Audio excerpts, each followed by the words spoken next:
Welcome. We're going to learn how does one deliver successful transformations and strategic change. This term is used in multiple contexts, and we're going to explore exactly what transformation means, but you might have heard the word along the lines of digital transformation, finance transformation, culture transformation, supply chain, carbon net zero transformation, scale up, product and channel transformation. Irrespective of the type of transformation, 84% of these transformations fail. And more than 70% of organizations are undergoing some kind of transformation, which makes this a really critical skill set to have. My name is Jenny, and I will be guiding us through how to deliver these transformations. My background is in professional services, first in management consulting and then investment banking, and then leading transformations in-house successfully. I've been named a top 50 game changer in the UK for the successful delivery of transformation. And I'm representing Impakt It, which has also been named a top 50 game changer for its ability to solve why 84% of transformations fail and empower organizations and consultancies and implementation partners to deliver these transformations successfully. Until now, Impakt It's intellectual property that sits beneath solving why 84% of transformations and change fail and how to ensure delivering successful transformation, change and strategies has only been available within the software. We therefore felt very strongly about it being made readily available so that everyone is empowered to enjoy what they do every day and be successful in delivering their change, whether it's at a team, division or organization level. We will recap on some of the concepts that we introduced in the introduction, but only at a high level, and we will not recap on every single one of the concepts. If one is not familiar with or has not gone through the introduction, we strongly recommend that one goes back to the introduction now so that one is set up with a strong foundation and goes through each one of those concepts in detail and understands them so that one is set up for success throughout the other components. We simply mention this now in case one would like to fast forward through the recap of some of the concepts. So who is Impakt It? Impakt It is first of its kind globally of transformation and strategy execution software. So we highlight its execution, not management software. It's very much focused on ensuring the actual outcome is delivered. And things such as project management software can easily be plugged into it. And we will focus on project management as one of the 13 key components. Now, why did this all come about?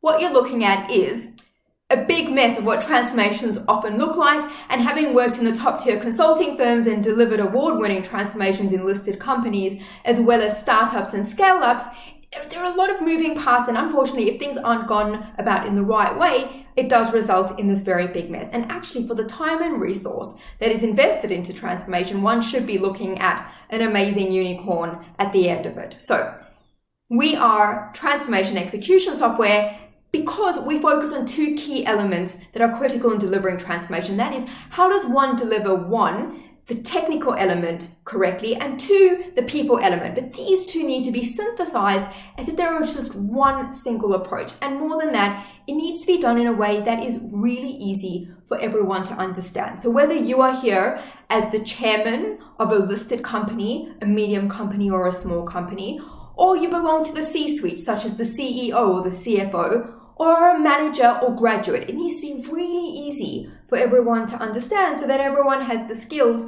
to play their role and continue to grow themselves, their team, and the organization. So we are out of Oxford University Innovation and have been named a top 50 game changer in the UK amongst a number of other awards. And really what we wanted to do is take all the IP, the intellectual property that we have uncovered in the process of successfully delivering transformations that up until now have only been accessible within the software and provide it to everyone. And this intellectual property will cover both the technical and the people element and how those are synthesized together. And the great part is that it is CPD UK accredited. So whether you belong to the Institute of Engineers, Chartered Accountants, project managers, change managers, lawyers, there is the bonus of also getting your CPD points. There are a number of reasons that you may be with us here. One of them may be to learn the international best practice and upskill in these areas at the same time as getting your CPD points. You may be here because you are already using our software, so perhaps you have already run the Insights and Diagnostic tool, which has baselined all your operations, and now it's all about what do we do with this and quantifiably deliver the change. You might be using our single point of truth, which is the color-coded version. If you're not, everyone is welcome to pop through an email and we can give you access to the software. Or you might be here because you are part of or delivering a transformathon or one of our programs. A transformathon, less like a hackathon, deliver change in a really short period of time, just a couple of days, and therefore you might be using these tools. If you are already using our software, you may have already run the Insights and Purpose tool. If you're not, you're still welcome to be in contact with us. It will give you access to the color-coded single point of truth where everything sits behind and makes it really easy to integrate all the different components. And you might be here because you're already watching all the integrated components and transforming whilst you're performing using our platform that is embedded behind, which is also measuring all the benefits that you're delivering to a team or organization. The starting context to deliver successful transformation and change is understanding the 13 components which will deliver both the technical and people element as one. These are the 13 components, and we will systematically go through each one of these, and they do build on one another. So even though one might start in a different point, one needs to have seen the components that come before it to fully understand the details of the work that has been done before and how they interrelate. These are the 13 components. Firstly, there is the introduction and the foundation. If you have not listened to the introduction and foundation, it's very important to start there because there are some very key principles that are covered there that will set you up for success throughout. Let's kick off with the foundation of the customer and channel component. In the introduction, we covered the meaning of transformation and the different types of transformation, and I encourage one to go back to the introduction now and revisit it if one doesn't recall the details, but we just quickly recap so that we understand and are back on the same page. There are different types of transformation. It could be anything from process improvement, it could be a large wholesale change to the entire organization and business model. It could perhaps just focus on a particular function such as HR or finance. It could be a supply chain transformation, new product development or a new channel transformation, or a new customer segment, or even an ESG, converting something, for example, to a carbon net zero footprint. The point is that the word transformation can be a little confusing and is often used interchangeably with other words. So all we need to know is a transformation is moving an organization or a team from its current state to a future state. And the size and the gap between the current state and the future state is the transformation. And that may be large or small, and therefore it could be used interchangeably with words such as change, innovation, strategic change, organizational team strategy. And for our purposes, we understand that it can be applied at all different levels, whether it's a large wholesale organization-wide change. It could be applied successfully just to a particular function or division, and equally to a small team. Now that we have recapped the word transformation, we therefore know that we can use the word transformation, strategic change, innovation interchangeably depending on the type of change that's happening. We personally use the word impact, so if you're using our software, you'll be familiar with this, and ultimately we do this because whatever activity, energy, and resources are invested, whether at a team, organization, or function level, one wants to see an impact made. There needs to be a value that is put out from the particular change, and that could mean many different things depending on the type of transformation. We're going to recap on the moving parts of transformation, which we explored in far greater detail in the introduction. But then we're going to take these moving parts and we're going to reframe them through a commercial and operational lens, because ultimately Impakt It is all about practically delivering the outcome. The reframing of the moving parts is Impakt It's intellectual property that has quite literally been the game changer in empowering organizations to mobilize their resources and deliver strategy, transformation, and change within the organizations, as well as empowering consultancies and implementation partners to help their customers deliver their strategic change and transformation. We continue to emphasize that Impakt It's intellectual property of the single point of truth and other elements are not a framework or methodology. In fact, It's framework or methodology agnostic. And by that we mean that all the different frameworks and methodologies that are out there that different organizations use from different schools of thought all fit into and are supported by this intellectual property that we're going to look at in reframing all the moving parts. Rather, Impakt It's intellectual property of the single point of truth provides everyone with a way of ensuring that all the moving parts of the transformation can be easily understood, processed by the brain, accounting for both the technical execution as well as the people element, and ensuring successful delivery throughout, no matter what changes occur in the external or internal environment. In recapping the moving parts, we remember that there is the project management element. Many organizations have some kind of transformation activity, may have project management resource or project management teams. We then have the technical execution. All different organizations are trying to approach this in a different way to figure out how does one actually technically deliver the output. And then there is the people element of the change. How do they adopt the new changes? And this is known as change management. Now, these three components are just the moving parts of the transformation itself. Transformation has arisen because of some kind of external market or external environment change.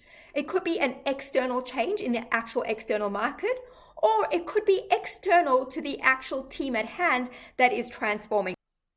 For example, a finance function, which is internal to the organization, it still has an external environment. However, that external environment may still be internal to the actual organization. For example, the sales team that it provides data to, or the marketing team, or any other internal stakeholders that it provides information to. And then we have the actual internal operations that currently exist. These also need to be accounted for because often it's not only what one is changing, but whatever one is changing still impacts other operations that are in play. And these other operations already have existing processes, existing technologies that are being used, existing resources and team structures around them, as well as specific metrics and governance that is measuring the existing operations. And so therefore, these also need to be accounted for in delivering the transformation. And both of these elements have metrics, the transformation that's being delivered as well as the internal operations. And very often these metrics are not aligned. And where these metrics are not aligned, it drives behavior in opposite directions. Because Impakt It is all about practical execution and delivery, we're going to take this exact visual of the moving parts of transformation and reframe it through a practical operation and execution lens. And in doing so, we're going to see that this exact visual, each one of these moving components can be further broken down into subcomponents that are underpinned by specific activity that all interrelate with one another. And therefore, by understanding that, we're able to understand how to practically deliver the actual execution. We're looking at the moving parts of the transformational change or strategy, but through a practical, commercial, and operational lens. So we're taking each one of those parts and breaking it down into components that are articulated in practical, commercial, and operational value. There are the external market or external environment to the particular change. So if you're an internal team that was changing, the external environment is everything external to your team, even if it's still internal to the actual organization. And there are also the external market environments. We then have the blue, which is the backbone to any particular strategy, change, or innovation. The yellow is representative of internal existing operations, processes, technology, resource architecture, plans, priorities. Green is governance. Governance refers to both the technical governance covering risk as well as the people governance. How does one manage the risks around people and getting them to behave and act in a way that continues to run the business in the most optimum way, adopting any changes where necessary? And therefore, we can see that these particular activities can be broken down further into particular components. And that's where our 13 components come from. Stick with me and it's all going to make sense. And this will also highlight why Impakt It's IP is not a particular methodology or framework, but actually it's just organizing all the practical factors that one needs to take into account in reality in order to manage and deliver any organization or team's strategy, transformation, innovation, or change. So we can look at project management, which is going to be made up predominantly by activities which are centered around governance. However, one also needs to account for practical everyday operations. For example, processes and technology may very well fall into project management activity.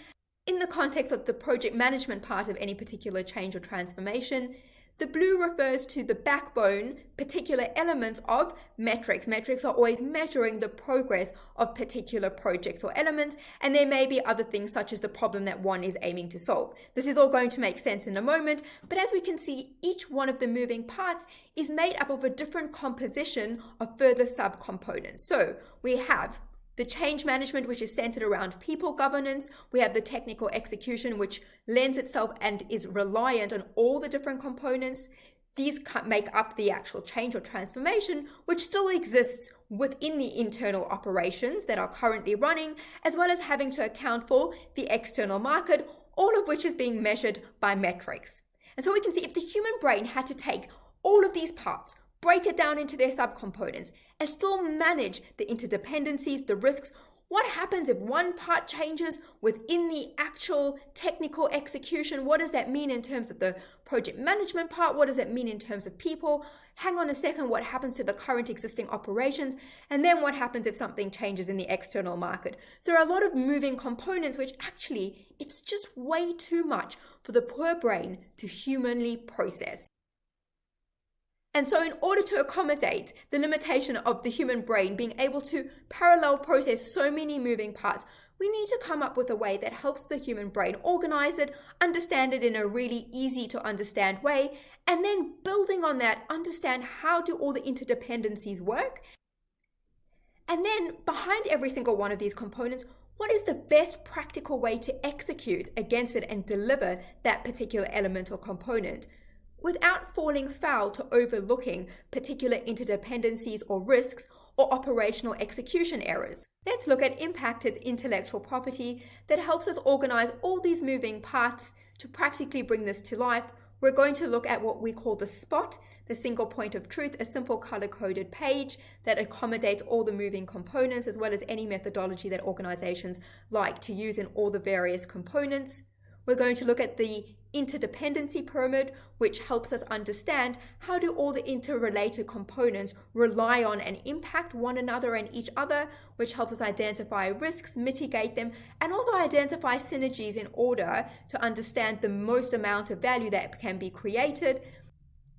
And then when we go through each one of the 13 components, we do highlight step-by-step executions, which are highlighting the gold standard best practice, but we do it in a particular order because this particular order helps overcome the cognitive biases. Those are the common errors that we all as human beings make in some way, shape, or form in order to ultimately deliver the best possible outcome in the shortest amount of time, making the least number of errors as we go along. If you are using the software, you'll see that all of these things are already automated and built in there and measuring one's progress throughout the execution at the same time as upskilling one.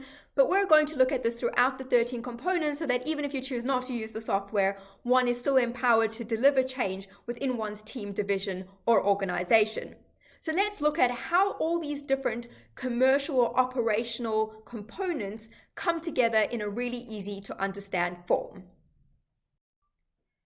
Now that we've looked at the different parts of transformation through a practical operational and execution lens, we can see that each one of these parts are made up of a number of different commercial and operational factors, and they all interrelate with one another, and therefore we need to find a way where it's really easy for the human brain to understand and process everything that's going on externally and internally, as well as maintaining focus on what one is actually trying to deliver. And therefore, we have something that is called the single point of truth. So we use the acronym SPOT so that we don't have to keep saying single point of truth. But let's break it down. Now, when we break it down, we will see that it doesn't matter what type of change or transformation one is undertaking. it can be applied successfully and ubiquitously across all those different types of transformation. And this is because it accounts for all the external factors, all the internal factors, maintaining governance, as well as maintaining focus on what one is actually trying to deliver. So if we were to break down first the external factors, we can see it is made up of a customer and channel. One always needs to consider the competitors and alternatives, as well as understanding what are those centers of excellence. What do we have to be really good at in order to service the external customer to the particular change or transformation? And that particular customer may be internal or external, as we have seen and will continue to see when we look at the different components such as customer and channel. We then always need to maintain focus on what the anchor is of what we're trying to deliver, whether this is a business-wide strategy or change or simply at a team level. And this is always going to be made up of a problem or objective. There are the value propositions. What are the core value components that one has to deliver on? This will ultimately form the vision, and this is continuously measured with metrics. And very importantly, the secret ingredient, which is all about momentum and pace. How does one mobilize the momentum, engaging the internal resources and external resources to deliver the output that one wants, but within the time frame that one actually has? And this means that one needs to therefore be very mindful of and continuously accommodate the existing internal operations, which is comprised of processes and technology, as well as the resource architecture, which needs to account for both the current state of the resource architecture, what those teams need to look like in the future, and how does one go from today to the future? And this lends itself towards how does one actually prioritize within the practical limitation and constraints of the resources, processes, and technology that one has at hand, and therefore plan and get alignment in line with what is practically possible. And then how do we underpin and maintain this with the right governance? Both technical governance as well as people governance. And people governance, here we term as change management. And we're going to see how each one of these 13 components are broken down and accommodated for in terms of their practical execution and all the different methodologies, tools at our disposal that ultimately can deliver the change. We can see from this that we're not a methodology or a framework. We're simply facilitating all the moving parts that are required both internally and externally to successfully deliver any sort of change, both at a really large scale as well as at a small scale. If one is part of a large transformation program or broader organization strategy, one can see how all these moving parts can aggregate up into a literal single point of truth, which can then be disaggregated down into as many different components as what is necessary to deliver the change. And this is because the 13 components is intentionally designed to exhaustively cover all the different components, both externally and internally. And no matter what type of change one is delivering against, every single one of those changes will need to touch on each one of these 13 components. And so whilst the 13 components is representative of all the different operational execution parts that are required to run a team or organization, what it is also highlighting is a foundation skill set that everyone needs to have. Because whether someone is a specialist in technology, in finance, in customer operations or strategy, one needs to pull on the fundamentals in each one of these particular components in order to deliver change successfully and run teams and organizations successfully. If one is using the software, you may already have noticed that within each one of these 13 components, one can automatically plug in all your favorite technology tools that one is already using so that it creates a literal single point of truth where all the data flows in. You can automatically use the data that you're using within the other parts of the transformation components into those particular tools, whether they're project management tools, customer tools, internal process or metrics tools. Ultimately, it's designed to literally create a single point of truth. We're about to break down each one of these 13 components, understand what the technical as well as the soft skills are, how they interrelate with one another, and ensure that we overcome the common human biases and errors that arise because of these biases in all different types of contexts. We're going to look at how to prevent people making common mistakes, both from a technical, strategic, and operational perspective in many different types of transformation contexts in more advanced stages. But for now, we're going to just touch on the foundation, one, so that we understand why do we need those 13 components organized in a way that the brain can easily understand why it's important to understand the interdependencies and risks, and also understand why when we step through the 13 components, are we approaching and recommending approaching it in a particular way in order that it actually overcomes these common errors that the human brain makes. Let's take a look at the list of the most common ones. The technical term for this is a cognitive bias, and cognitive biases fall in the field of heuristics. We're going to look at the most common ones that arise during the execution of a particular change or strategy. One might even find whilst we're going through this that one falls foul of some of these things on a daily basis, or one might even recognize it in other people within one's personal lives as well as in one's work sphere. The first one is the availability heuristic. This is estimating the probability based on how many examples come to one's mind. And because everyone is different, the types of examples that would pop up into one's mind is likely skewed in comparison to what the objective reality is. And therefore, one is often very sure about something that actually objectively would probably not be accurate.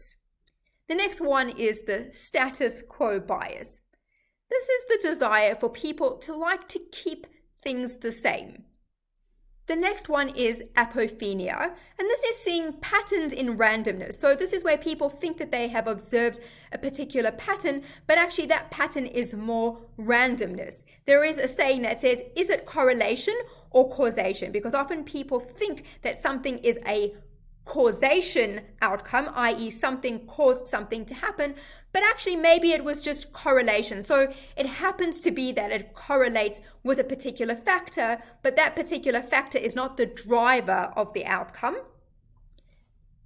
The next is called a framing bias, and many of us are guilty of this, or at least definitely observing it on a daily basis. And this is where information is presented in a way to give a certain impression, and one needs to maintain one's objectivity in assessing information. The next is a confirmation bias, and this is where we pay attention to something that confirms an existing belief. However, that existing belief may not actually be a factual reality. But because we have been exposed to something before and therefore have a particular belief, we tend to pay attention to things that confirm that particular belief. And this will likely set us up for making errors when designing and executing a change or transformational strategy. The next is the anchoring bias, and this is where one is overly influenced by the first piece of information. And therefore, when one is designing and executing a transformation, one needs to maintain objectivity and be open to exploring and interrogating all information before deciding what one needs to proceed with. Then there's something that's called the false consensus effect. This is where it overestimates how many people agree with one. Often when one is particularly passionate about a particular objective, one tends to surround oneself with people who echo the same beliefs or thoughts, and one can therefore be cancelling out the true objectivity. It's not to discount that where people are expressing the same concerns or observations, which are very valid, that those should be dismissed, but rather to just understand that because one is very confident in something, one might be overestimating the objectivity of the reality of what one is overestimating.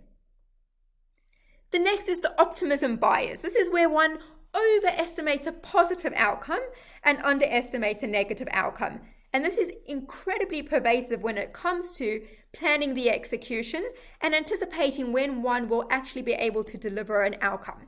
Now, within our software, we have built in the tools that help overcome all of these particular items, but there's something about people when they plan things that they think that they can achieve a particular outcome in a far shorter period of time without taking into account the practical availability of resources and underestimating what things could change and go wrong along the way. The optimism bias bias can be overcome when one takes into account the most common variables that are often overlooked and built in a way that is very objective to anticipate particular outcomes. The next bias is a misinformation bias, and this is where one's memory is influenced by things that happen after an event. So if one experiences an event and asks someone about it, and then asks someone about that same event rather a couple months later, you may get a different recollection, and that's because once things have been spoken about and articulated and discussed and socialized after a particular event, that particular event can be recolored in one's mind, and therefore this can impair the ability to make particular decisions about the transformational strategy and change. And the way to overcome this is to make sure that one is looking at all the right factual information. Again, this is built into the software, but it's really important for one to understand why one is doing what one is doing. The next one is loss aversion, and this is where people avoid a potential loss versus the probability of a potential gain. And this really comes down to particular individuals as to which side of the scale they tend to have the aversion for. Where this impacts transformations and strategies is where people have a higher risk aversion and therefore avoid taking necessary steps that need to be taken in order to deliver ongoing operational success and change.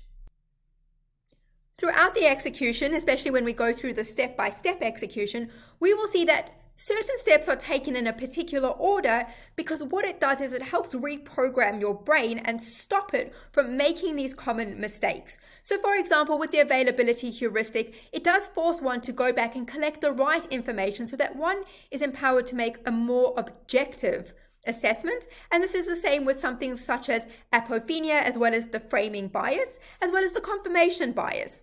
So we'll see throughout our step-by-step execution that it's not random that we've chosen to do it in a particular order.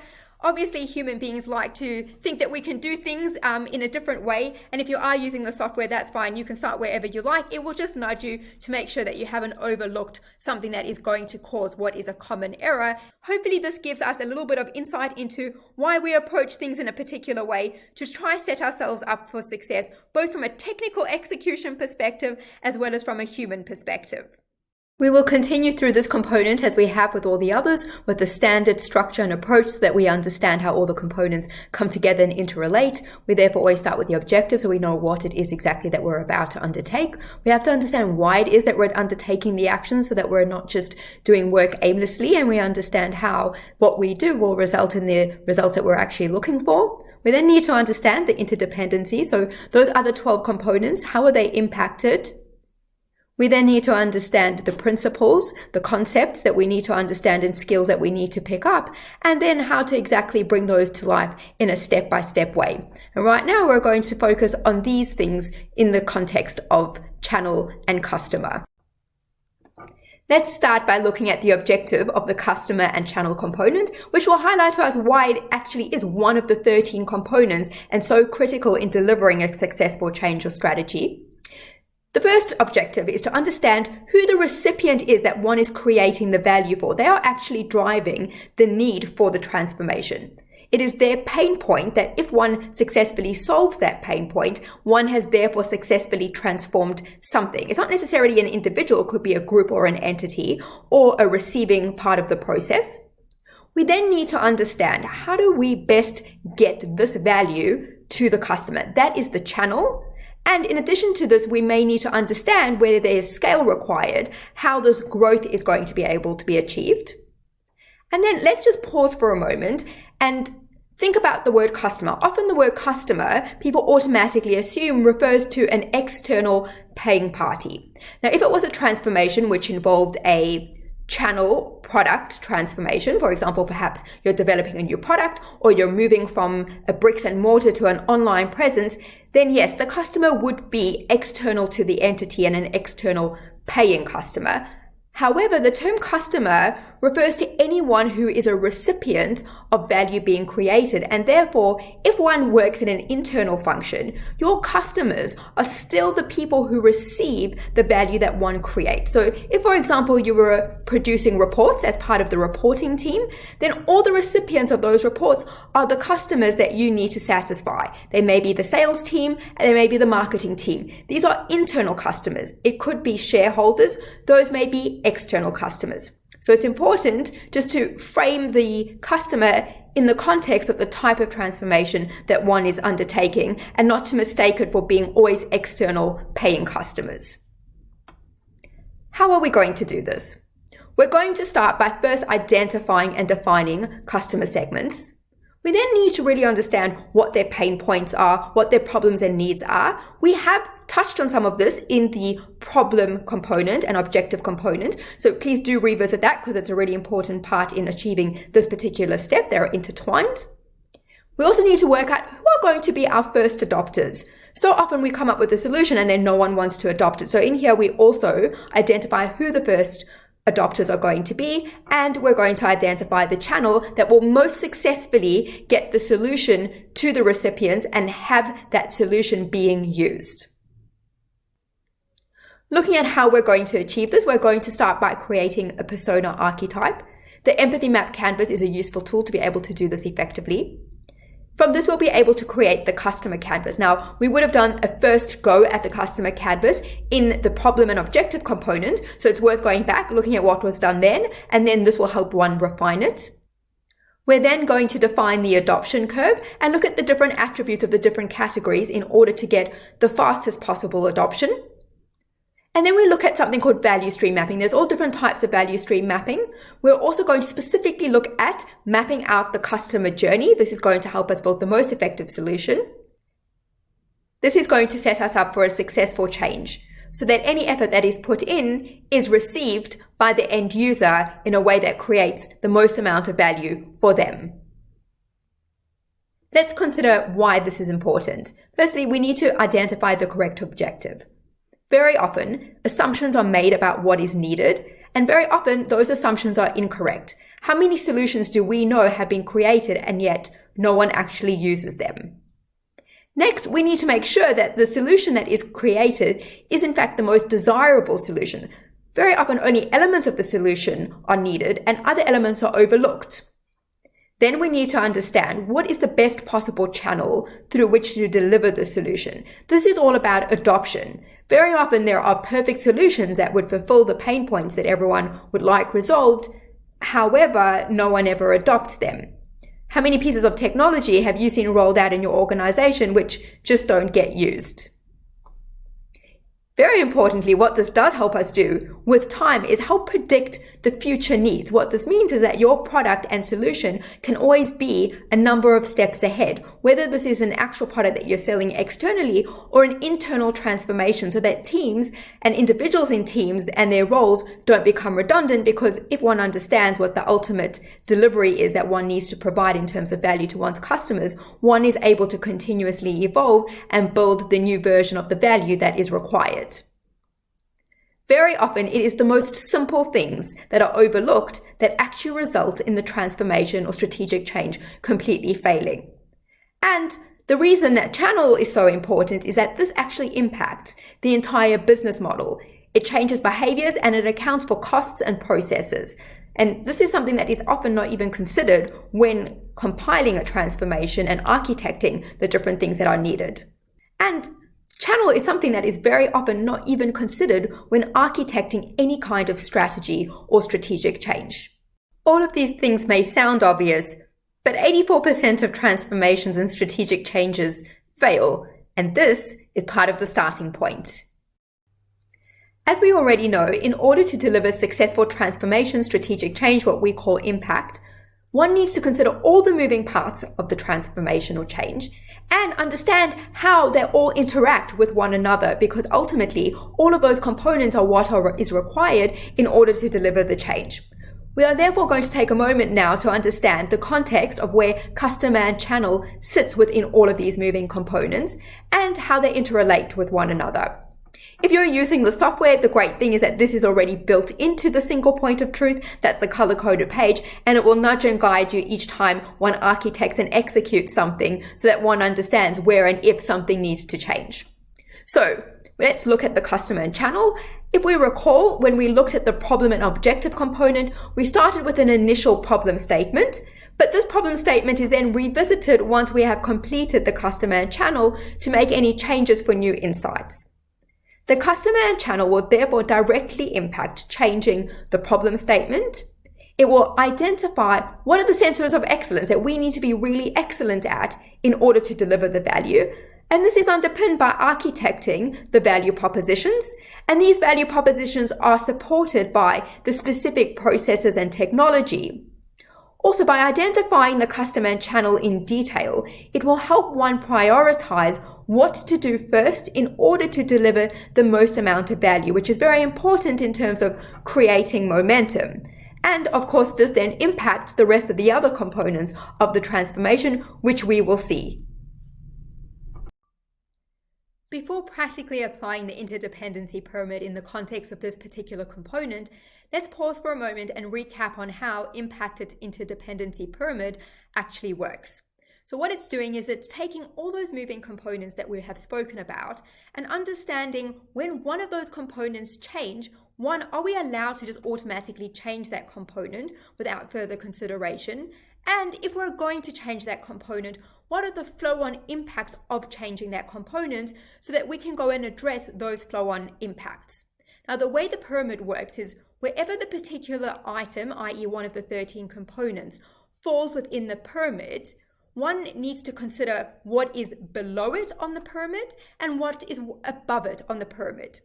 So, in terms of the actual component itself, if one is going to change that component, one needs to ask the question, can that component be changed? And that component can only be changed if changing that component does not result in not delivering anything that falls below the pyramid. So wherever that component sits on the pyramid, one needs to look at each one of those items below it in the pyramid. If one changes the particular component in question, one needs to ask the question to each one of the items below it in the pyramid and says, if we change this component at hand to something else, will the outcome still mean that every one of those items below are still delivered on? We're going to apply this in a moment. And similarly, if that particular component changes, what happens to everything above the component? So if a particular item at hand changes, everything above it in the pyramid likely will change. And so those components need to be revisited and changed and tweaked where necessary in order to still deliver the particular item at hand. So just to recap, you look at the particular item on the pyramid and you first ask the question to see if one is allowed to make a change to that item. One can only make a change to that item if everything below it in the pyramid is still honored. If it's not, that means that the items below in the pyramid need to be changed, or whatever one is wanting to change that particular element to, it can only be changed in such a way that everything below it still holds true. Once one is satisfied that one can make that change to the particular component without it impacting anything below it on the pyramid, one then needs to visit every item listed above it on the pyramid and make tweaks and changes to that particular item in such a way that it is still delivering the outcome. Before applying it to this particular component, let's just play it out with the value proposition, which sits somewhere in the middle of the pyramid. The value proposition, if one was to look at the value proposition and decide, we'd like to change the particular 3 to 5 components that we're actually going to deliver. One can't haphazardly just change those components unless we can answer the question that everything below it on the pyramid will still be honored based on that change. We can only change that value proposition if it means that the customer and channel that we're addressing are still going to be serviced and addressing the actual problem and objective that we've identified as most important. We also need to ensure that have we needed to reconsider what we're actually delivering based on the competitors and alternatives, and therefore also if the vision is going to change, it also means that the value propositions are going to need to change. However, if we're confident that the changes to the value proposition still deliver each one of these items below the pyramid, we then need to look at all the items above the pyramid and be sure that we've made changes. For example, a change in value proposition is going to change processes. It's going to potentially change technology, team structures, the types of metrics that are being measured, as well as the governance in place. This should give us a solid understanding of how to apply the interdependency pyramid. We look at the particular component, we ask, can we actually make the change? The answer is yes, only if it honors everything below it on the pyramid. And when the answer is yes, it means that everything above it on the pyramid needs to be revisited with tweaks being made where relevant. So let's take a moment to look at customer and channel in the context of the interdependencies. So the customer and channel happens to sit all the way at the bottom of the pyramid. And what that means is that basically every single one of the other components will be impacted and potentially change if anything around the customer or channel changes. The customer and channel, as we know, will then help inform changing the problem statement where there have been any oversights from our initial statement, and therefore everything that will flow on from it. This interdependency pyramid highlights why the customer and channel component is really important to address from the beginning. If one is using the software, all the interdependencies, synergies, and risks are already built in there for one and practically guiding one through the order in which to address any of the changes. However, from a skills perspective, it's very important to understand how the components interrelate so that if you're not using the software, you can practically solve the problem. Customer and channel, therefore, forms part of the very important synthesized transformation skill set that is required to deliver any type of change, irrespective of the role that one finds oneself in. It forms part of the innovation skill set, the strategy skill set, the technical execution, as well as the soft skill set. And one is unable to deliver any sort of strategic change in any organization without having this full skill set. We therefore ensure that we have covered this as part of the skills in order to have a synthesized skill in delivering change. These are the key concepts and skills that we're going to cover in this customer and channel component. We're going to look at design thinking and where it fits into design thinking, customer segment definition and persona archetype, the empathy map canvas, the customer canvas, the adoption curve, the channels, and the customer journey map. In looking at customer and channel through the lens of design thinking, which we explored in more detail in the introduction, so if you need a refresher, hop back there and take a look. Customer and channel would fall into the empathize element of design thinking. Empathizing, therefore understanding the end user and customer, would help inform identifying and defining the problem. It would help come up with ideas for the solution, then prototyping that solution and being able to test it. As we recall, design thinking is not linear, i.e. it does not mean that one step has to lead to the next, and to the next in order. It may mean that subsequent down the track, for example, perhaps we prototype something, we might learn something new that helps us better understand, i.e. empathize with the customer, and therefore the empathize element would need to be revisited. Whilst design thinking is just a tool at our disposal, it's good to understand that customer and channel falls into the empathize component, and the stuff that we're about to do now in understanding that customer falls into empathize. The next concept to understand is the customer segment. Customer segmentation is the practice of dividing a set of people, end users, into groupings based on similarities that they share in a particular context. For example, demographics, psychographics, technographics, how people adopt technology, behavioral traits, or a geographic region. Target audiences can then be broken down into segments. So one might have a target audience that is broken down into multiple segments. The word cohort is based on timing. So a particular segment could have multiple cohorts. If it was a new product, it could be the time at which a new product is adopted.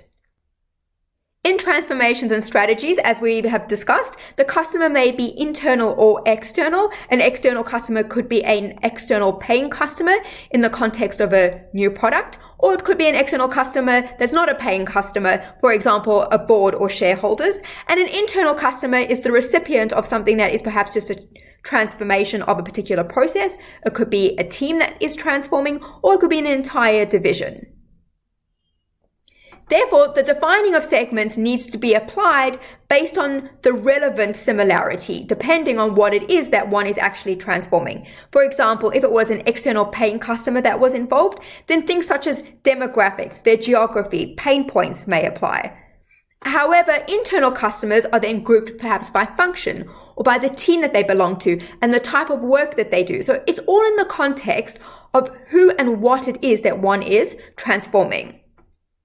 Customers that can then be further broken down into different groupings, which can be visited in advanced stages that we will get to. But for example, customers could be an economic buyer, but another customer is a decision maker or an end user. And in a particular transformation, you may have every single one of these segments. The economic buyer could, for example, be the CFO who needs to sign off on the actual amount that's paid for a particular solution. The decision maker may be a different group of people, and the end users are those who are actually going to have to adopt and use the solution in order to deliver an outcome, and each of these groups could be a different grouping. Another way to divide it is to look at the change network map roles, which we are going to look at. One might have already done this when they completed the Insights and Purpose tool, but we do go through this in great detail when we look at change management, creating momentum, and structuring the resources. These roles are influencers, who influences people to adopt things, sponsors, who's in charge of a particular project, adapters, those people who are going to have to adapt to delivering a solution, the people who actually build the solution themselves. Each one of these groupings of people may have a different profile, and therefore it may be relevant to divide the segments according to these when one is looking at one's transformation. Persona archetypes help us define and get a picture of what a particular customer segment looks like. There's something called an empathy map canvas, which is a very useful tool that will help us define this more accurately. We need to remember that a persona archetype is a fictitious representation. It's a stereotype, and it's definitely not putting a label on anyone in particular. We also need to remember that depending on the type of transformation that one is doing, it would help us define what kind of persona archetypes we're looking at. Business-wide transformations often include external customers, so therefore they will have persona archetypes that represent external customers as well as internal customers, because a business-wide transformation will likely impact both the customer and the channel, as well as all the internal teams and internal operations.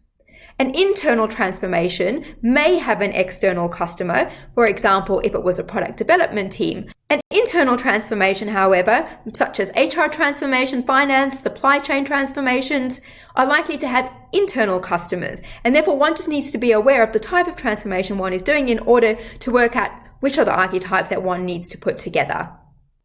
Let's take a look at what one might include in a persona archetype, recalling that there are different types such as demographic, psychographic, technographic, geographic approaches. One might like to include elements from multiple ones of these, depending on what is relevant to the particular archetype and transformation. A picture is a really good place to start. Pictures quickly give people an idea, remembering of course that the picture is just representing the stereotype. An age range may be relevant, a gender may be relevant, obviously applying that with sensitivity. A socioeconomic bracket can be very helpful depending on the context of what one is transforming. Industries are important. It talks to what people are exposed to. Level of experience. What are the frustrations and obstacles, not just in their job, but also in their personal life? Because this might impact how they receive things, how much energy they have to try new things. Think about what would they do if they had a magic wand? What would they change? What is their needs gap? What do they need or want to make their particular job much easier? What role do they play in the decision making in terms of the thing that one is transforming? What is their level of influence in making a decision? For example, if it was a child's toy, who has more of an influence there? Is it the parent who's going to make the ultimate decision, or is it the child's ability to put on such a fuss that they are in fact going to get their way? Who are the influencers of this particular role? Very often in the workplace, there are people who influence teams more than other teams. What do they see and hear from the people who influence them, both positively and negatively, although we call the negative influencers saboteurs? What are their preferred mediums of communication? What do they listen to? Do they read newsletters? Very often work updates are sent out, in emails, which are missed by everyone, making this not a very effective medium of communication. What are the relevant words that the segment often hears and associates with the particular pain point or problem? One way that one can ascertain this is when one interviews and speaks to them, what are the words that they're always using? It's very useful to use these words in then playing back the solution to them so that that is something that they very easily associate with. And then look at their personality archetypes. Now, we will look at this in more detail in advanced stages, but this is a really good thing to look out for because it can be very useful in identifying and defining people. One or many of the traits may apply, but I will keep you in suspense until we get to that part in detail. The Empathy Map Canvas is a very useful tool that feeds into many other elements. Empathy means to step into the shoes of someone else and experience things as if one lived in their context. The Empathy Map Canvas was developed by David Gray of Xplane and is designed to give one a deep understanding. As we mentioned, it falls into the empathize phase of design thinking. Now, the way that the Empathy Map Canvas works is first to experience the external environment as if one was in the shoes of the end user or the persona archetype that one is exploring. What does one see, hear, say or do if one was them in their context? And then based on that, what is the internal experience, understanding the external environment? What does one feel, think? This will highlight the pains and gains. And if one were to look at the canvas itself, one would see that the canvas is designed exactly like that. On the outside of the head, that is the external environment, and then based on that, we explore what is going on internally. This particular Empathy Map Canvas supports many other things. For example, it will feed into understanding the persona archetype. It will help complete the customer canvas, as well as the 5 whys in defining the problem more accurately, which you may have already done by now, and this might give you the opportunity to refine that by going back and checking that one has in fact stepped into the shoes of the end user and customer. Let's take a look at the customer canvas and the problem statement. We would have already touched on this in the problem and objective component, which one should go back and revisit if one needs a refresher. So the value proposition canvas is made up of the customer canvas and the product canvas. This value proposition canvas was developed by Alex Osterwalder, and in its totality, we will revisit it again when we get to the value proposition component. However, one needs to start with the customer canvas in order to then complete the product canvas. Let's recall what we did during the problem and objective component. The problem statement said something like this: the customer, or the end user, needs to do something because of some pain or gain. What the customer canvas does is it has 3 components, and by completing these 3 components, it helps us get a good definition of the problem and therefore also design a solution that addresses the full elements of what the problem and pain points are. So let's look at each one of these. The first thing is jobs to be done. These are the specific actions and outcomes that an end user would like in order to achieve what they're trying to achieve. If we recall from the problem and objective component, there are 3 types of jobs, and depending on their motivation will help us identify which one of these jobs, and it is possible that there will be multiple jobs that need to be fulfilled. The first is a functional job. These are like practical things, taking the trash out. A social job is something done as a sense of duty, so perhaps one divides the trash into different components, for example, recyclables, non-recyclables, food waste. And then there are emotional jobs. These are motivated by people's feelings, good or bad feelings. We then have the pains. Pains are the discomfort experienced when completing the jobs. And the gains. And the great way to understand and identify gains is to actually ask end users what they wish for. If this is part of a production line, for example, in a supply chain, asking those people who run the next process in that supply chain will help identify what the pains and gains are in order to develop the right process or outcome. This should give us a broader view and deeper understanding on the customer canvas, and this is what we're going to do in order to complete it. We're going to step through the customer canvas. There's 3 components: the jobs, the pains and gains, using prompts that will make it very quick and easy to identify the pains, the gains, and the jobs correctly so that we can understand the user in order to build the most value in the solution. So let's start with jobs. And there we use the prompt.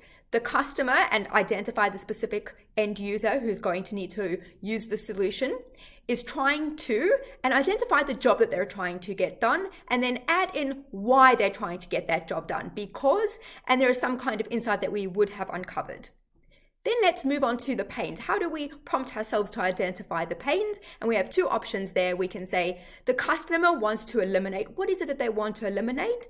Because, i.e., why do they want to eliminate that? Or alternatively, one could say the customer, the end user, feels, what is the negative emotion that they feel? Because if we can identify this and why they feel that, because, i.e., they want to eliminate the following reason, because, then we're able to create a solution that creates the most amount of value. And then we go lastly onto the gains, and that is the customer or the end user wants to, what is it that they want to gain? Because, why they want to get that gain. Alternatively, we could say the customer feels, and then add in the positive feeling that they want to feel, because. Lastly, we need to just remember that we need to define each one of these components, because actually what it's doing is setting us up to then identify building the best possible solution. And when we look at building the solution will address each one of these three components to ensure that we haven't actually overlooked anything. Further, we're going to explore again now why we need to solve more than just the job component. And that's why we consider what are the positive and negative emotions of the end user or the customer. We also remind ourselves that we're looking at pains and gains because if we can solve more than just the practical job, we're able to build a solution that creates far greater value. And where you build solutions that create far greater value, end users tend to adopt them quicker and also stay invested in the solution and wanting to therefore use it more than the alternatives that are currently available. Let's pause for a moment and revisit the concept of problem versus need. We did this in far greater detail in the problem and objective component, which I encourage one to go back and revisit, but let's touch on it at a high level again over here. Now, when we mentioned the pain and gain component of the customer canvas, it was helping us differentiate between problem versus need. Now, as we know, at the heart of an objective or a problem is something that's a little more intrinsic, which is a need. We therefore explored the pains and gains in order to identify this need, and so we're going to look at the difference between the two at a high level again. If we're able to identify something that is a little more intrinsic, it has multiple benefits. Firstly, it actually increases the rate of adoption of an end user to your new solution or product. And we're going to get into far more detail around that when we look at the other components such as momentum and pace and change management. However, we need to identify the components now in order to deliver a solution that does in fact tap into these. So let's take a look at the problem. The problem is more the jobs. It's the practical things that one needs to get done, whereas a need goes a little deeper than that. A need caters to something deeper than just the practical job or task at hand. Now, whilst not every single transformation will have a relevant need, statistically, most of them do, in fact, and therefore, whilst it's often overlooked, it's actually really important to ensure that one has explored the need element. And this is also because it will increase the rate of adoption, the rate at which new products or a new solution internally is in fact used, as well as the reason that individuals do not move away from using the new solution.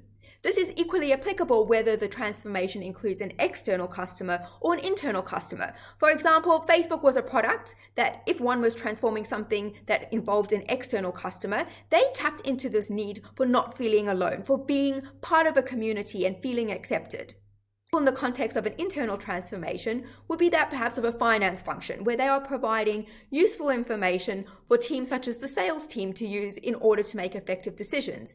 They need to be tapping into the sales team feeling confident to use that information to go out and undertake pitches and increase the value of the customers that they're trying to get or the ones that they currently have.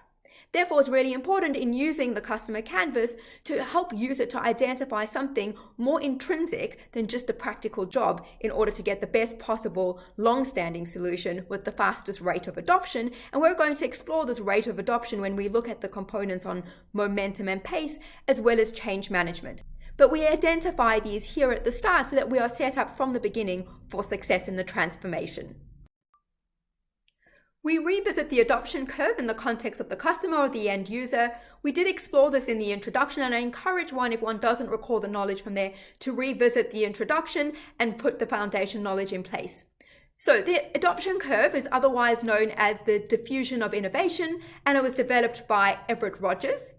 Specifically, the adoption curve is defined as a representation of when an individual or group of individuals adopt a new product, a new solution, a new habit or way of thinking, a new behavior relative to everyone else in that segment. And ultimately, in order to be successful, one needs to get the majority of that segment to adopt the new solution, behavior, way of thinking. And if we recall, we've already been breaking customers down into different segments. Each one of those segments can then be broken down using the adoption curve into the adopter categories. This is a really, really critical element of delivering successful change strategy transformation. And at every single point, one should always be determining where on that adoption curve are we currently sitting. And that is because it will inform one what actions need to be taken next in order to have a successful strategy to get the next group of people to adopt the new solution, the new way of thinking, the new product, and so on. If you're using our software, one will notice that this is automatically prompted and indicated, but it's very important to understand exactly why we're doing what we're doing, which if you're using the software, whilst it will prompt you, we're still going to look at it here for those who don't have access to the software. Now, the adopter categories we're going to explore in detail in a moment, but just to refresh our memories, we start with, it's the early innovators and early adopters. We then go on to the early majority, the late majority, and then the laggards. And we recall that there is a chasm between the early adopters and the early majority. And that chasm is often the death of new innovation, new processes not being adopted, new ways of thinking not being adhered to. And that's because there's a difference in behavior between these two categories. And that's why it's really important when one has identified a particular segment to then break it down into these adopter categories so one knows how to get each category on board, but do so in such a way that it's done in the most effective and efficient way so that one's not pouring energy in at the beginning because you're trying to get a laggard to change behavior, when in fact you should be trying to identify who the early adopters are and so on. So let's take a look at each one of these categories. Let's recap on each of the adopter categories. So each one of the groupings within the adoption curve, those are called adopter categories. And as we recall each segment we then break down into these adopter categories. So let's start with the first one, which is known as our innovators. So that's the first 2.5% of the histogram curve. That's the bell curve. We might be familiar with the bell curve from when one was at school, and it depended on where one fell on the bell curve in terms of whether one passed or failed, but it's the same shape curve. So the innovators, these are the first people to try new ideas. These are the people putting their hands up to be part of building that idea. They're often more adventurous, they're open to taking risks, and they don't take a lot of convincing to get them to be part of building the new solution or trying the new solution. Now, one needs to just bear in mind that when we define people in terms of the adopter categories, this is not pervasively defining an entire person. And a person may be an innovator in one realm, but maybe a late majority in another realm. So just bear that in mind, that we're not always putting people into a category in terms of defining them as a person as a whole, but we're defining the person in the context of the particular problem or solution that we're aiming to deliver. The next category is the early adopters. These are people who are aware of the problem or need and they wish to change it.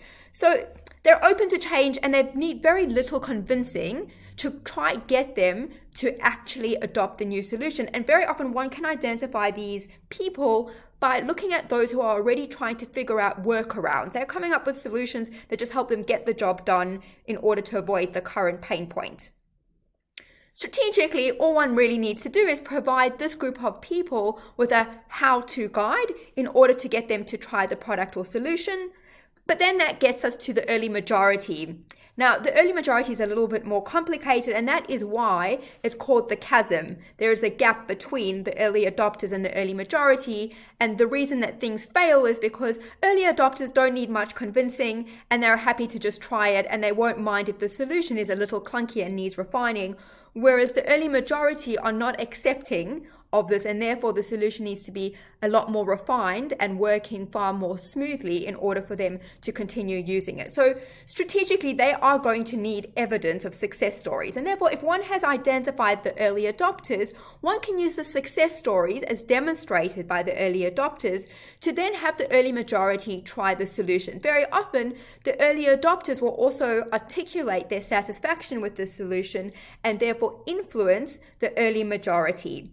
So these people are not necessarily your leaders, but they are open to change before the average individual.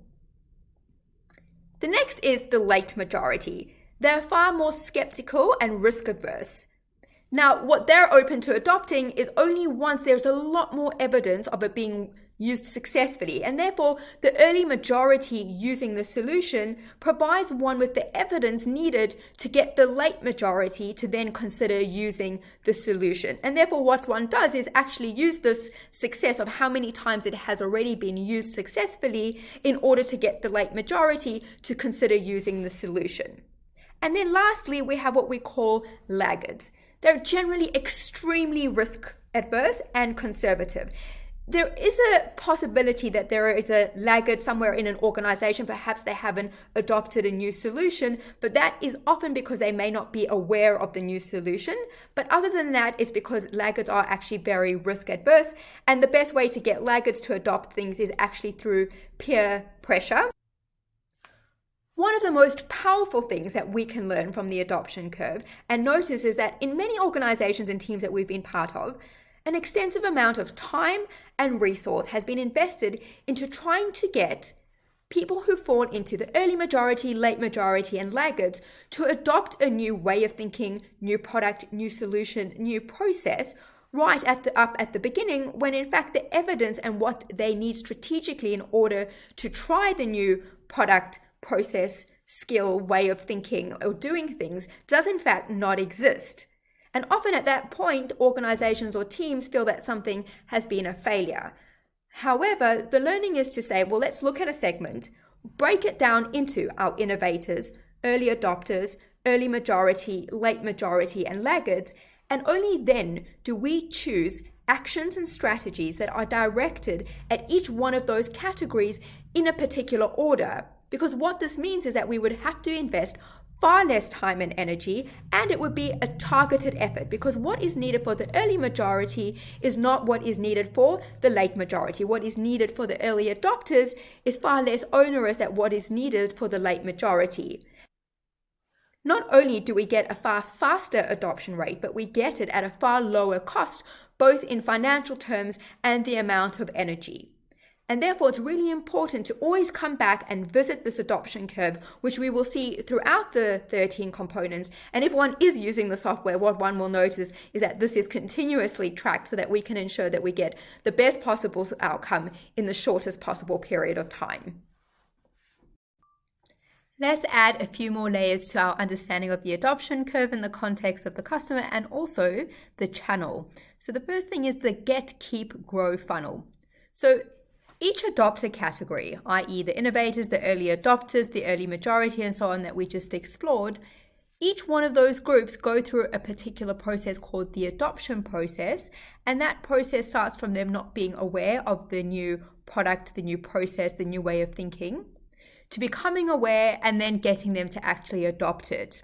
So that adoption process is akin to something that is called the get, keep, grow funnel, and that get, keep, grow funnel is popular when looking at the context of external customers, where one is trying to get an external customer to buy a new product. Now, we're going to go into more detail about that, but the point is that one needs to be aware that each category then goes through a process, and that is why we were highlighting that understanding each one of those categories sets one up to understand what is the particular set of strategies and actions that one should invest in order to get that particular category to adopt a solution, a way of thinking, a process as quickly as possible.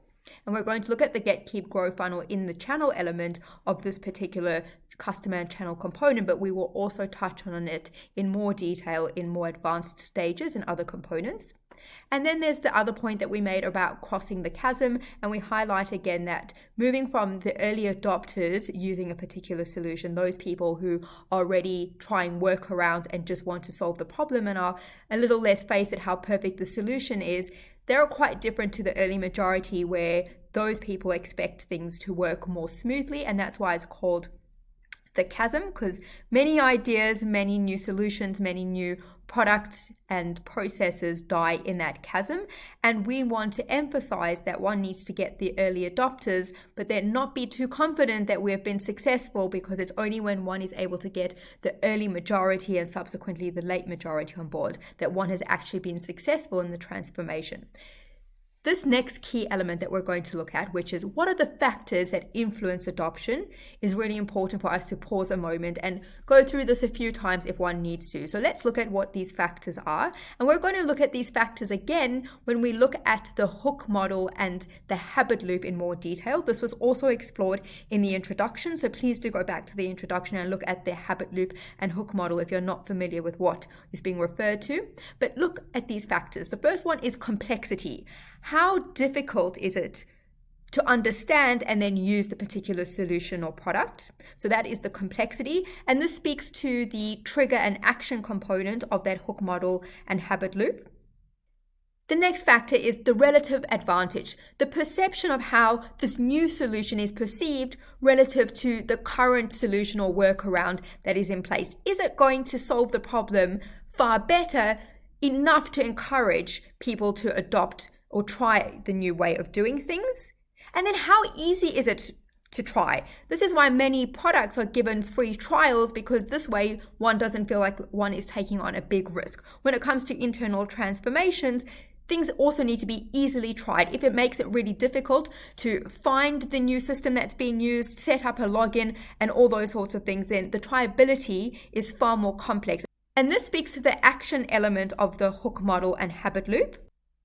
The next factor is observability. How easy is it for the user to be able to see the potential benefits of using the new product, the new way of working, the new process, the new solution?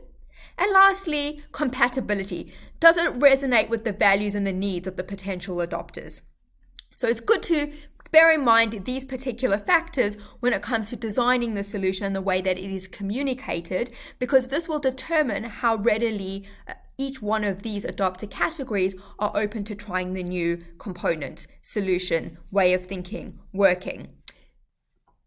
Putting the factors that influence adoption in the context of the habit loop and the hook model, which was explored in the introduction and which is expanded on and used extensively in other components. In the hook model, the first two components are trigger and action. Trigger, what trigger is doing is anticipating the potential benefit, and the action, as we recall, is all about making things as simple as possible. Therefore, when we look at these things such as complexity, relative advantage, triability, observability, and compatibility, they are actually speaking to factors that fall into the ability to trigger the behavior and get one to take the action that is necessary in order to try out the new way of thinking, the new process, the new product. And so we will recall these factors that influence adoption in more detail when we're designing the actual execution in the context of the hook model and the habit loop. When referring to the term channel, we do need to delineate the difference between a distribution channel and a marketing channel. Both are relevant, but they have slightly different meanings. So let's start with a marketing channel. The marketing channel is the process of getting the awareness of the end user group or the customer and converting that end user or customer to actually using the solution or taking the action or behavior that one wishes. And then also it includes the post using the solution customer care component. So when we look at end users, it could be the end user of the solution itself. Another customer category might be the person that you're getting to make the decision or do the financial sign-off on actually purchasing or using the solution. Each one of these is a customer segment, which we've referred to before, and each one of these also has a channel that needs to be looked at and implemented according to the particular customer segment that we're targeting. When looking at the marketing channel and how one is going to get the awareness and convert the end user to using the solution, the get, keep, grow funnel, which we referred to very briefly earlier, is really an important tool that can be harnessed. What the get, keep, grow funnel enables us to do is identify the different steps that an end user or customer segment user group needs to go through to get them from the awareness stage through to taking the actual actions that one wants them to take. And then how does one actually capitalize once you've captured them doing the things that you want them to do? So if, for example, this might be an internal transformation where one is looking for them to use a new system in order to perhaps become self-sufficient in generating certain data, one would then take them through the process of being aware of the system, putting it in a place that is easy for them to access, easy for them to log in and see what is happening. Once one has them there, one is then able to convert and change the continued behavior so they can use the same system to then perform additional value add activities. This would be an example akin to upselling or cross-selling if it was an actual product. So where one actually sells a physical or digital product and one has an end user using that product, there's something called upselling or cross-selling, which is either getting them to upgrade to a premium version or perhaps providing them additional add-on items that would complement the current solution that one is providing. Therefore, we can see that the get, keep, grow funnel, even though it was originally designed when it comes to selling actual products, is as important if one is transforming something internally and getting users to become aware of a new solution, adopt that new solution, and once one has got them to change that behavior, how does one capitalize on that and add additional value to this new behavior, solution, or system or product that you've already got them using? In a nutshell, the marketing channel is the emotional journey of getting the customer's awareness or the end user's awareness and converting them to using the actual product or solution. We now need to focus on what is the actual distribution channel, because this is equally and as important and directly impacts the solution also. The distribution channel is referring to how does one get the actual solution, new behavior, process from where it is to the actual end user or customer. And this may be physical or digital. We're going to look at this in more detail in a moment. It is relevant to note that it is not uncommon to choose a multi-channel strategy. By multi-channel strategy, one means that you can choose multiple marketing channels or multiple distribution channels.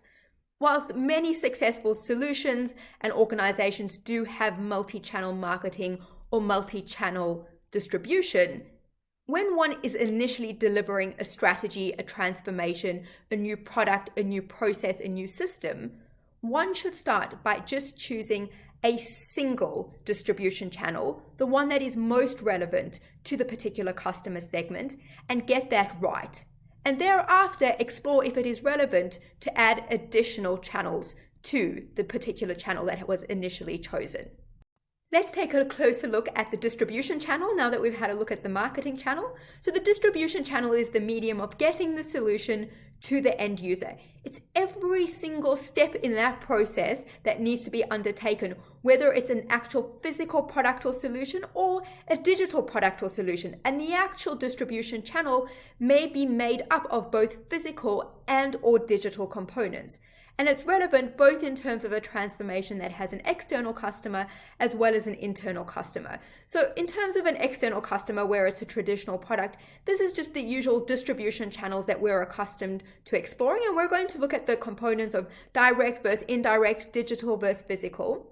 And in terms of an internal transformation, we're going to follow the same principles. And shortly, we're also going to look at this principle of value stream mapping and storyboarding, which is actually stepping through the entire customer journeys process to understand all the different steps that they need to take to go from becoming aware all the way to actually using the product. And as we emphasized before, it's important to start just with one distribution channel, the most relevant one to the particular customer segments at hand. And once one has had success in that, then if it is relevant and viable, one can then explore if to choose any other distribution or marketing channels. We noted that the same principles and concepts apply to an internal transformation as do those when looking at a channel from a more traditional sense, which would be with an external customer and product. So let's take a look at this Get, Keep, Grow funnel and apply it in both the external and internal context. So the Get, Keep, Grow funnel will have the following elements: awareness, evaluation, purchase, delivery, and after sales. So let's step through this, first looking external and then applying it to an internal transformation. Awareness. So in the context of an external customer, this is the advertising stage where the customer learns about your new product or your new value proposition.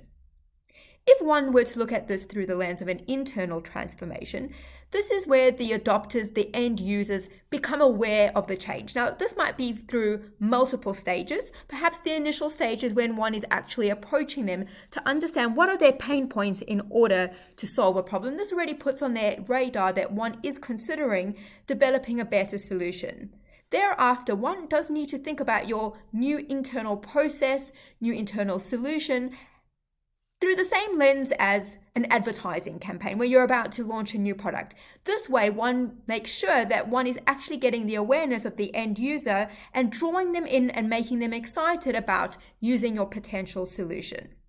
The next stage is evaluation. This is when we as an external customer are deciding whether or not to try or buy a product or choose a competitor's product. This is similar to an internal transformation. It is part of the process that one goes through when considering whether to adopt a new system that's being implemented, a new solution or process. One is weighing up whether or not this new way of doing things is in fact going to add more value to one's life, and whether or not it's easy enough to do that. And this is where we will explore the hook model and the habit loop in subsequent stages.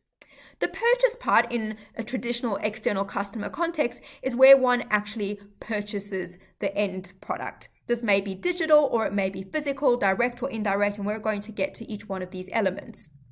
In terms of an internal transformation, this is the point that you get to where you want the individuals or the teams or the next user group to decide to take the action of actually using the new solution or process or piece of technology.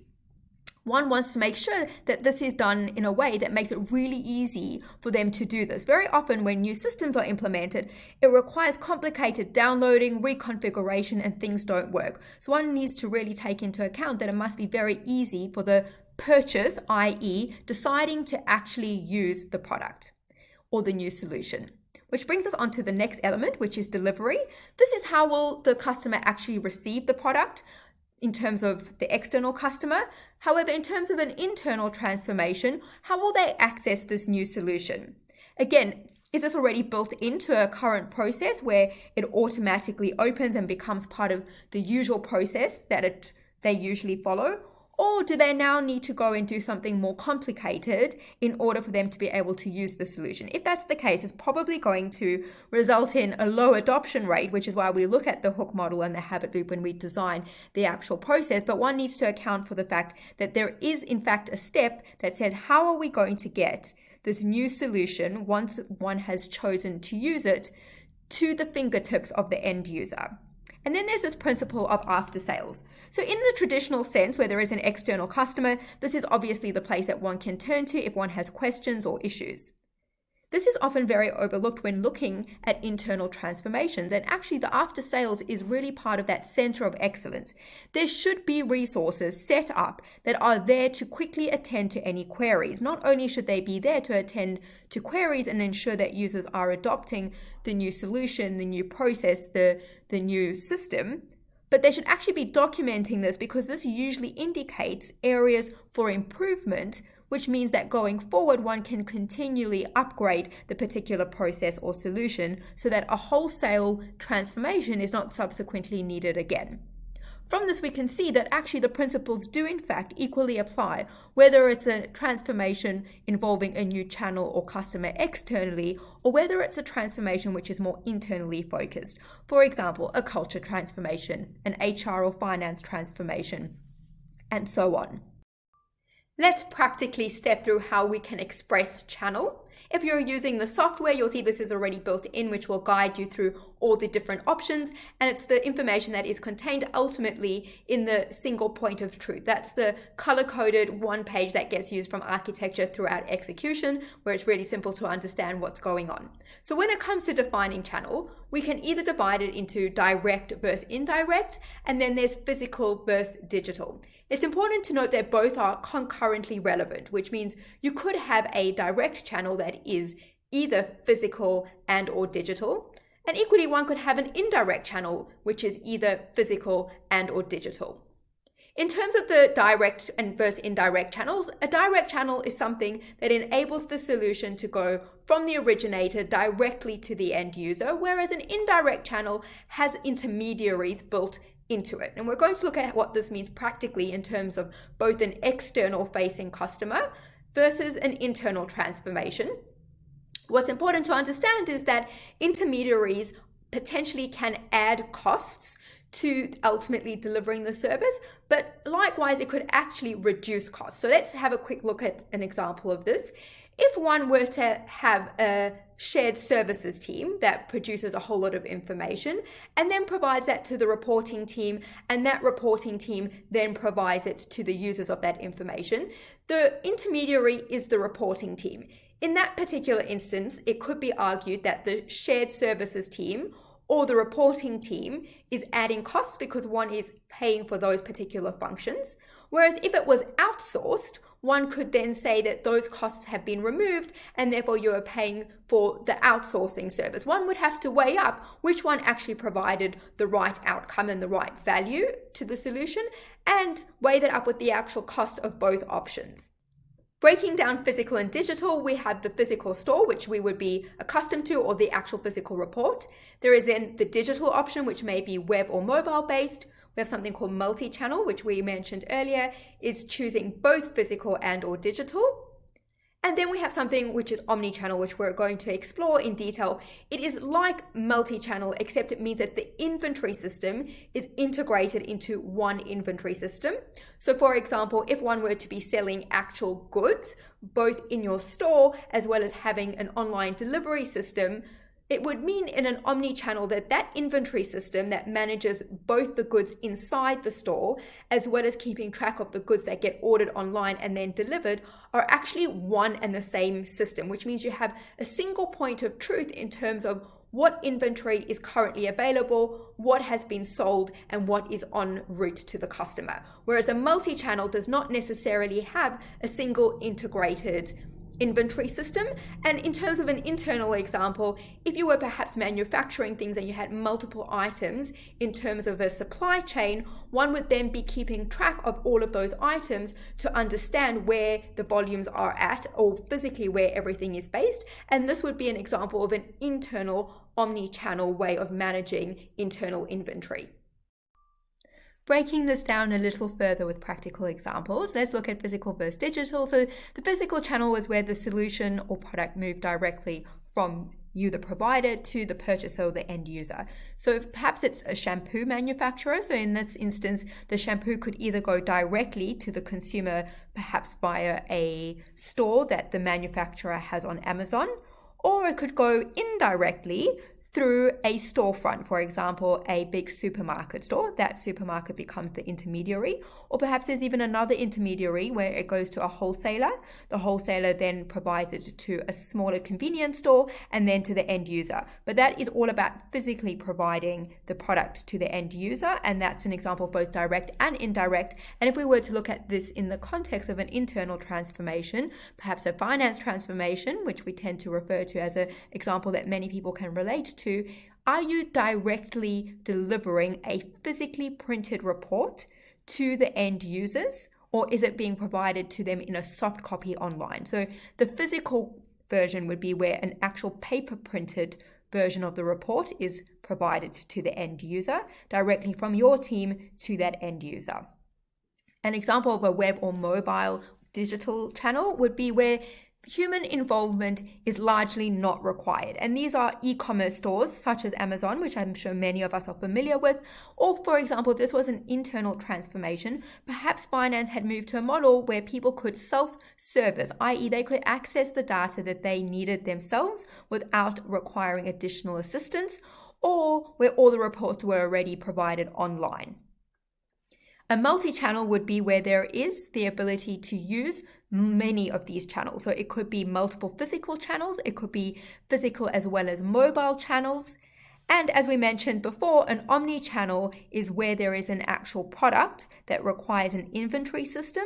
And in this instance, it is like a multi-channel strategy. However, the inventory system itself is all integrated into one. So whereas in a multi-channel, you might have an inventory system looking after the physical store as well as then those that are being delivered online, in an omni-channel, there is only one inventory system. So there's a single point of truth for all inventory. This should set us up to be able to identify direct versus indirect and then physical versus digital, whether the transformation change strategy refers to an external customer or whether it's something that requires change to the internal operations. We emphasize again that even if one's long-term goal is to have a multi-channel offering, it's important to start with one focusing on just a single channel, and this is because the strategies are very different. Introducing our next skill, which is the customer journey map. And this helps us consolidate and bring to life everything that we have learned in the customer and channel component up until now. The customer journey map is also sometimes referred to as a day in the life. It's all about stepping into the customer's shoes and trying to bring the whole process practically to life. It is a type of process map. We're going to look at process mapping and value stream mapping and its technical implementation, the different types that one can get in future components such as the value proposition component and the process and technology component. For now, we just need to know that this is a particular type of process map. It's also sometimes called storyboarding, where one actually visually creates the journey of the end user, what they look like, the environment that they're in. One could do this simply with post-it notes and stickmen in order to visualize them stepping through the process. But ultimately what it is a visual representation of the end user or customer going through the process of your new process, your new product, your new solution, your new system. And whilst traditionally it covers the entire journey, all the way from becoming aware throughout the practical use of the actual solution, it may also just focus on a particular component of the process or a particular element of the actual product. The most important thing is that it's all about stepping into the customer's shoes and actually practically visualizing this in the hope and intention of not overlooking something within the environment or within the personality type of your customer, and making sure that all the necessary steps have been accounted for in order to provide a working solution. We will look at the actual solution in more practical detail and more technical detail in future components. For now, it's about visualizing just the journey of the customer itself. Now, this can be done, as mentioned, in a number of different ways. One could use an actual technical flowchart, and we're going to look at these options in the value stream mapping component. Or one may use post-it notes with stickmen, or you might have another way of visually representing the journey that the customer or end user is going to go on. As we continually emphasize, we always need to be validating and testing that assumptions are correct. So depending on what phase one is in terms of delivering the transformational strategic change, for example, one might be at architecture stage, one might in fact be validating assumptions before starting to build anything, one might be at implementation and testing phase, or one might be at scaling stage. Each one of those phases require testing and validation of some type.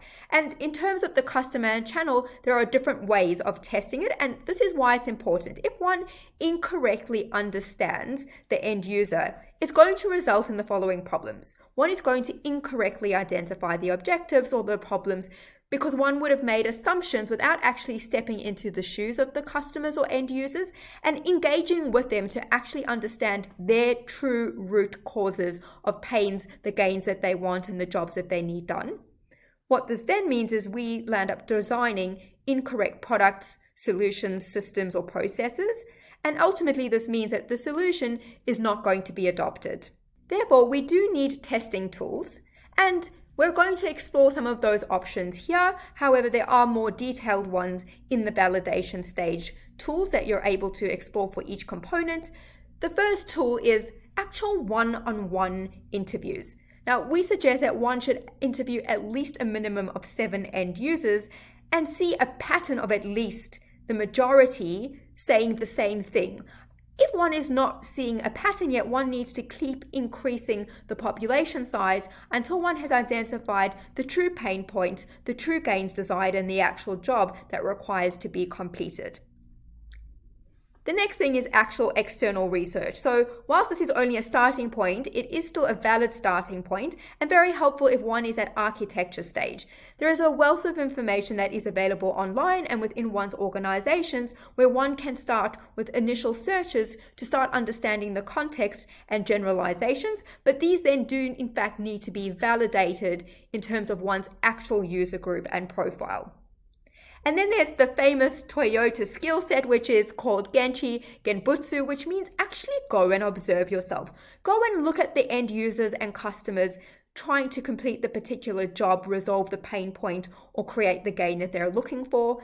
And this should be done in terms of observing multiple customers, because one single customer is not a very reliable representation of what one is trying to understand. And also, it's important to remember that people and organizations, as well as the market, are continuously evolving. And therefore, even though one has created a particular archetype now, this does in fact need to be revisited at least annually and when there are major events in order to assess the changes that have occurred for every single user group. Because the world is always changing and therefore our contexts are always changing, this will always drive different behavior for the different segments that one has originally identified. And one can think about oneself in this context. If one were to look at behavior that one might have chosen a year, 2 years, or 3 years ago, the chances are one would potentially adopt a different solution or a different approach now that different things have happened subsequently to the original solution that one was using. So therefore, we encourage one to always go back to the archetypes and make sure that one does in fact test that the archetype that one assumed at the initial stage still holds valid, and where it doesn't, it requires the solution to be updated. By doing this, one also avoids needing expensive wholesale transformations subsequently. Impakt It is all about practical execution and actually delivering the outcome and the value that one sets out to create. And so we're going to take all of these skills and translate it into practical execution, doing so using the benchmark gold standard way of doing it, but also in the most efficient way without over-engineering and creating unnecessary additional work. And therefore, we're going to break it down step by step so that we can see how this is practically brought to life, also ensuring that we overcome those common cognitive biases that we have previously mentioned. Now, you may be here because you're delivering an actual transformathon program, you may be using the workbook, or you may be actually using the software itself, where all of these things are already embedded in there. So the software is not a learning platform for those people who don't have access to the software. That means that you're here right now. The software is actually used to practically deliver a particular change or strategy with all these items already built in, only with the difference that everything's speaking to one another. It's all automated, as well as continuously measuring progress, as well as the output and all the interdependencies and synergies. So let's get started with the step-by-step breakdown. We are now ready to implement the customer and channel component in the most effective and efficient way using the benchmark gold standards. We kick off by making a list of the potential customer segments that are going to be involved. By customer segment, we mean the end user, and by end user, it is the recipient of the new product, the new process, the new technology. And sometimes the recipient is an existing product or process, but remember that there are people who operate this. In addition, the end user also includes those who make the financial decisions or other authorizations who may not necessarily be the actual user of the end process, technology, or product. And they also need to be accounted for because ultimately one needs to be able to impact the pace at which they make those decisions. To do this, we're then going to create a persona archetype, which we explored when we looked at the skills, and the empathy map canvas is very helpful in identifying the persona archetype. And if we recall, we start by first completing the external components to the head, which will then give more insight into identifying the internal components, which is what do they think and feel, and these are the pains and gains. Now, we also can use the journey map, the customer journey map, and the customer journey map can be something that is quite high fidelity. So the one to the left over here is identifying the process from when a person gets up to take a flight all the way through their journey until they get to their next destination. One could just as easily create something with post-it notes and paper and pen, and ultimately what we're doing is stepping into the shoes of the customer to explore how do they currently experience the particular job, pain or gain that they're trying to resolve, so that we can identify all the different pains and gains and jobs that are involved in that entire end-to-end process in greater detail, which will then give us better insight also into them as a persona, and also help us be able to then identify with more detail the different elements of the customer canvas. So that brings us on to the third step, which is let's complete the customer canvas. And later on, this customer canvas will form part of the value proposition canvas. And we do this by completing the jobs, the gains and the pains. And if we revisit the skills section where we step through this in detail, it gave us prompts to help us identify what the jobs are, what the gains are, and what the pains are. This brings us onto the channel component, having more clearly identified the customer. And here we need to first consider, are the channels direct or indirect? And then with clarity on that, are they digital and or physical? Remembering that it is a combination of both of those. It's also important that one be very specific in describing the channel so that one knows exactly what that channel is, rather than it just saying a direct physical channel, because that could mean a number of things. If one is using the software or the technology part of a transformathon, or perhaps you're working on something individually or as a group, this is the component that we are completing. Is it direct or indirect? And is it digital and physical? And capturing the specificity of that so that we're set up for success. And we're going to get to the adoption curve point on the next step. Step number 5, we take a look at the adoption curve. Now, we've already identified each of the customer segments for which we have created a persona archetype, gone through the journey that they're on and have better insight, as well as also having identified the channels through which we think that this is best going to be delivered. We're now going to break each one of those customer segments down into the adopter category. So for each segment, we have one of these, and one should be focusing right now on the primary segment.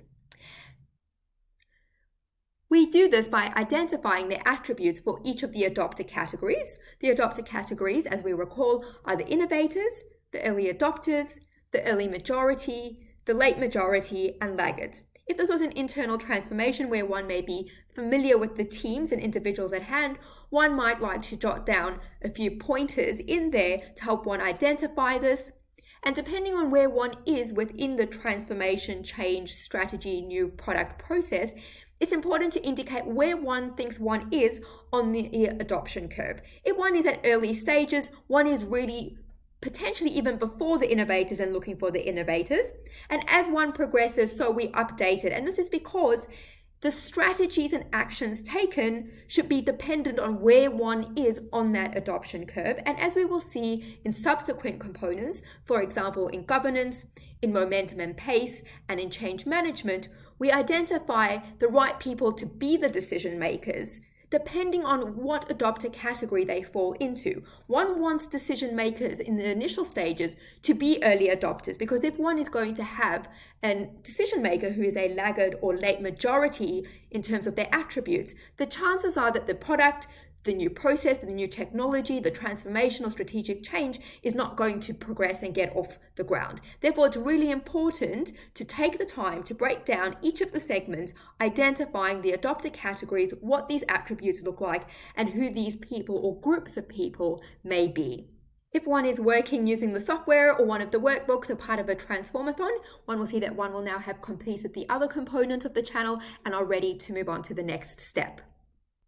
In steps number 6, now that we have identified who the customer segments are, what the channels are, there are inherent assumptions that have been made in there, and these assumptions require validating. And there are various ways that we can validate this, and one has to make that decision dependent on one, what phase one is in, i.e. are you at architecture stage, are you validating or testing something specific, as well as the particular type of change and the particular segment that requires validation. And as we discussed earlier when we were exploring the skills, one might need to do some research, conduct some interviews, what we call genchi genbutsu, which is actually get out the building and go and observe it for oneself, and ensure that one is getting a majority pattern in terms of that feedback in order to validate an assumption. It doesn't help if 1 out of 10 people or 1 out of 10 observations validate something, the other 9 have invalidated it. And if one is to pursue based on that incorrect assumption, one has ultimately set oneself up for failure. So make sure that we take the time to validate both the customer and the channel. And as we will see in subsequent testing phases, when it comes to validating the actual operational part of it, there are really smart ways to test the channel effectiveness without necessarily rolling something out in its totality. And we will see this later on. When we see this later on, we will also explore in more detail the metrics that will help us successfully measure whether we have validated assumptions. Validating assumptions are in every single one of the 13 components. In this instance, we're obviously validating the customer and channel, and there are specific metrics. And within the metrics component, which is one of the 13 components, we will explore what are these transformation and innovation metrics, how does this reconcile to the balanced scorecard and OKRs, if that is what your organization uses, and ultimately set oneself up to achieve the most amount of value with the lowest investment. And then the next step, now that we have gained more insight into the customer and the channel, it helps us to go back to the problem and objective component and revisit that problem and objective statement, and if necessary, make updates and changes where we have discovered or uncovered something new. If one has not done the problem and objective component, we encourage one strongly to go back and explore that properly in detail. But ultimately, this is the problem statement that we are updating, and that is the user or the customer needs to. We ensure that we have identified the correct jobs because, and here we ensure that we have identified the correct pains and gains and root causes and check this back to the 5 whys. And we ensure that therefore the entire problem statement has been updated so that we are more confident going forward before we move on to the value proposition components where things start becoming operationalized. This now empowers us to go back to the single point of truth, which we can use from architecture all the way throughout execution. If you're using the software, you will see that the Mad Libs are already included in there and auto-populating. And if you click into each one of those blocks, it's bringing up all these tools so that everything is already automated and easy and colorful for one to do and track the changes. But right now, what we would have done is complete the customer and channel component. This will help us update the problem component, which we have already completed. And this empowers and sets us up for the next components, which is competitor and alternatives and the value proposition. And from there, all the other components also flow on. This brings us one step closer to completing the single point of truth, or validating or executing the single point of truth, depending on what phase one is in. This brings us to the close of this component. We are very passionate about transformation, strategic change and innovation, and we'd really like to hear about what you're working on. And if there are any questions that we can answer, please do reach out. If you're already using the software, you might have your consultancies and implementation partners already plugged in there, and they're very easily accessible because they're basically working as if they're the same team. Otherwise, please do feel free to contact us through any one of our social media or email platforms that are available to you. There's also an interactive forum that you can participate in, and we have other resources that hopefully can be supportive. Congratulations! This brings us to the close of this component and being one step closer to having that full synthesized skill set that underpins successfully delivering change, transformation, and strategy, whether one is the CEO, the head of a team, or a graduate. And we're looking forward to seeing you in the next component. If one does require a CPD certificate, that's a compulsory professional development point, and it has not come through automatically, please do pop us an email on global@impaktit.com.